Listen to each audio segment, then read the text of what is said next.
Kita lanjutkan dialog, saya ingin ke Mas Heri. Mas Heri, kalau kita berbicara mengenai kuartal 1, kuartal 2, ini nilainya sangat-sangat fantastis ya, kenaikannya juga luar biasa. Nah, bagaimana cara meminimalisir paling tidak supaya tidak ada kenaikan lagi, dikurangi begitu, kalau misalnya belum bisa diberantas secara habis? Ya, tadi saya katakan harus ada roadmap, peta jalan yang jelas dalam pemberantasan ini ya, dan itu harus melibatkan banyak pihak, tidak bisa one man show lah.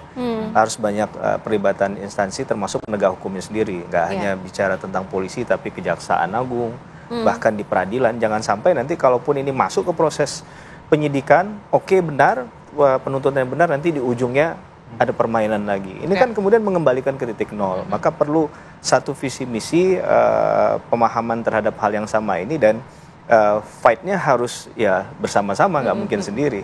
Salah satu hal yang sangat mungkin dilakukan, tapi memang sekali lagi perlu strategi, katakanlah teknis di lapangan ya. Misalnya pembatasan terhadap peredaran uang itu sendiri.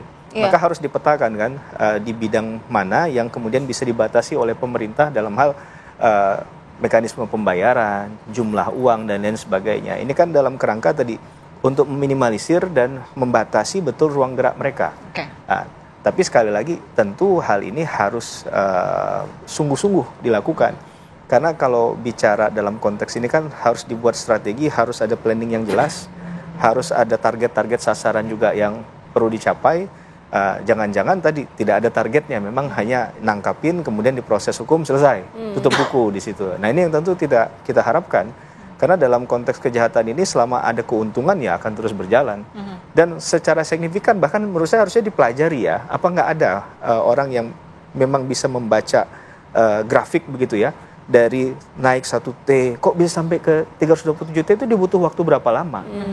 Jangan-jangan misalnya 5 bulan, berarti 5 bulan ini kita kecolongan apa? Kan harusnya bisa dideteksi dari polarisasi itu. Saya yakin dan percaya modus operandi itu akan dilakukan oleh setiap pelaku kejahatan, bukan hanya judi online. Karena ketika dia berpikir bagaimana caranya tujuan dari tindak pidananya tercapai, itu dia akan melakukan segala cara.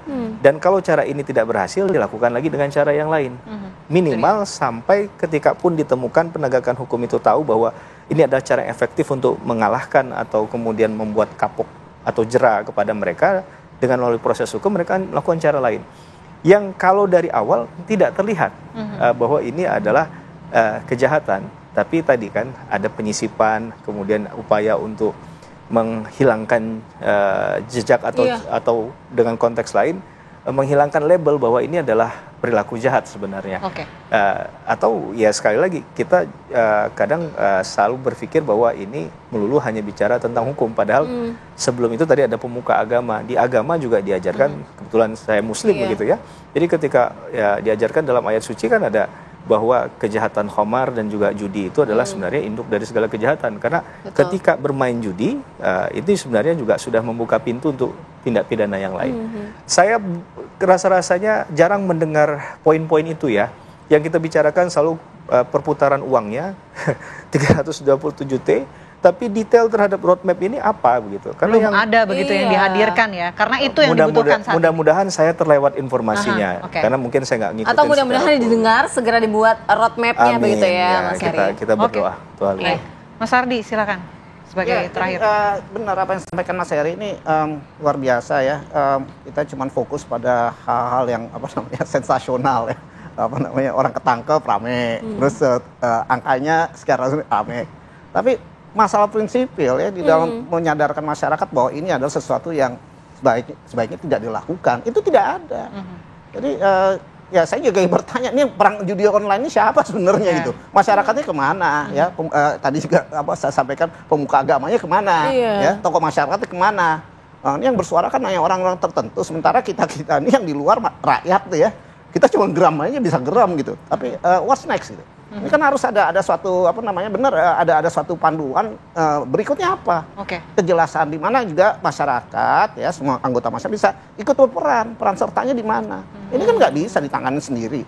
Tidak sendiri, masyarakat juga turut berperan, pencegahan penting sampai dengan roadmap yang tadi disampaikan oleh dan Mas Heri ya. Harus jelas dan harus tuntas, jangan sampai nanti tahun depan atau 5 tahun lagi kita ngomongin hal yang sama. Ya, baik, jangan sampai ya, mudah-mudahan segera ada jalan cepat, jalan yang bisa mengurai lah ya kepelikan ini dalam judi online dan juga Meminimalisir. Kalau Mas Heri kan pesimis nol ya, tapi realistis. Ada dua kata, Meminimalisir. kolaboratif, tujuannya apa?